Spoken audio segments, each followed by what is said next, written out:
पास angle होते हैं। जैसे फर्स्ट है एक्यूट एंगल। पहले तो एंगल पता होना चाहिए, इसमें टू आर्म्स होती हैं और वन कॉमन पॉइंट होता है। जो कॉमन पॉइंट टू एंगल्स के बीच में, जैसे ये वाला पॉइंट है, उस पॉइंट को क्या बोला जाता है? पॉइंट ऑफ कांटेक्ट बोलो या फिर उसको वर्टेक्स बोलो। क्या बोलो?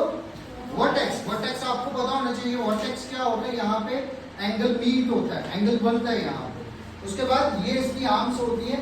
फिर आ जाता है एक्यूट एंगल। कौन सा एंगल?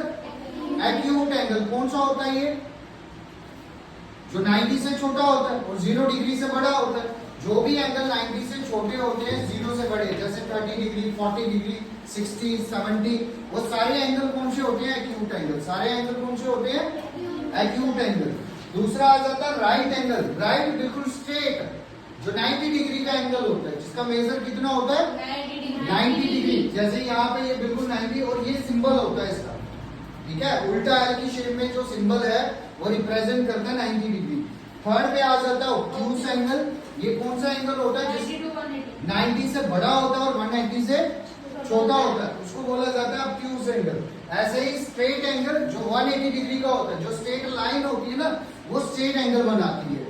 वैसे ही रिफ्लेक्स एंगल, ये 180 से बड़ा होता है और 360 से छोटा होता है। और जैसे यहाँ पे ध्यान दो, ये कितना लार्ज एंगल है, इसलिए ये 270 डिग्री का एंगल है, ठीक है?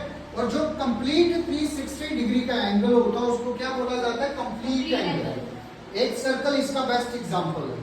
सर्कल के अंदर जो डॉट है पूरा 360 डिग्री का वो आएगा।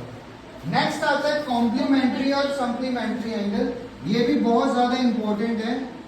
कॉम्प्लीमेंट्री एंगल्स वो होते हैं, अगर आपके पास टू एंगल्स हैं, आप उन दोनों को प्लस करते हो और प्लस करके अगर आपका आंसर 90 डिग्री आता है तो वो कौन सी एंगल बोलेंगे? उनको कॉम्प्लीमेंट्री एंगल। उनको नाम क्या दिया जाएगा? Complementary angle.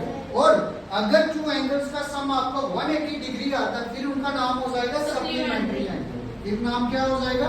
Supplementary angle. ये आपको याद रखना। नेक्स्ट ये लास्ट है हमारे पास एडजेसेंट एंगल्स। एडजेसेंट एंगल जैसे हमारे घर होते हैं ना, घर के साथ घर, उसमें सेंटर वाली दीवार की और वॉल कॉमन होती है, मतलब